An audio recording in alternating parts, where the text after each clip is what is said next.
On to our other main story this evening. Sadiq Khan's plans to expand ULEZ could be stopped in their tracks. The High Court has ruled there is sufficient evidence that his decision may have been unlawful. Our political correspondent Simon Harris has the latest.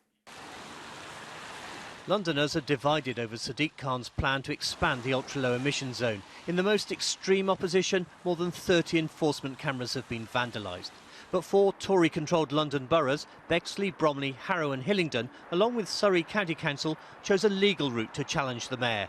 Today they learnt their bid for a judicial review was partially successful, and the High Court will now decide if the ULEZ expansion is lawful.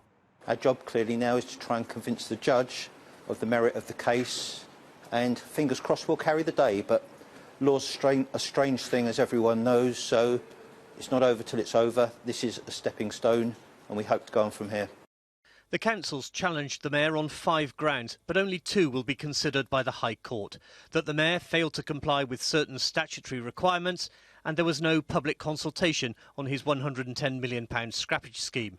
City Hall said he would robustly defend his plan to extend the ULEZ on August the 29th. I'm determined to take action. The Chief Medical Officer agrees with me, Imperial College agrees with me, Great Ormond Street Hospital agrees with me, many clinicians and experts agree with me, most Londoners agree with me. We should now need to get the court case out of the way and get going for August. Teddy has a chronic breathing condition and needs regular trips to hospital from his home in Croydon. His parents' car doesn't comply with modern emissions standards, and they fear they'll be forced to pay the £12.50 ULEZ toll. Teddy's dad, Kingsley, has set up an anti-ULEZ Facebook page with more than 30,000 followers. Our car's not compliant, we can't afford a new one. My son's got PCD and we have to carry various medical equipment to and from hospital quite regularly. We can't do that on public transport, and we can't afford a new car, and we sure as hell can't afford the £12.50 a day, so we're in a stuck situation, unfortunately. But supporters of the ULEZ are worried the court case could lead to the August launch being postponed. We are now quite rightly concerned about whether this is going to delay action on clean air in London, because we are seeing severe health impacts as a result of illegal levels of air pollution and air pollution that breaches World Health Organization guidelines. The High Court case, which could decide the fate of Sadiq Khan's flagship policy, is expected to be heard in July.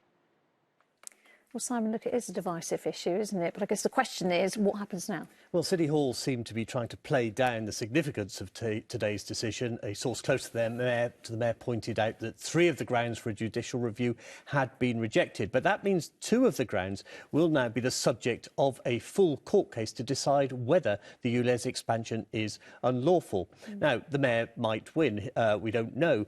He's certainly determined to defend the case, as we heard there, or at least Transport for London will. But what happens if he loses? That's what we really don't know.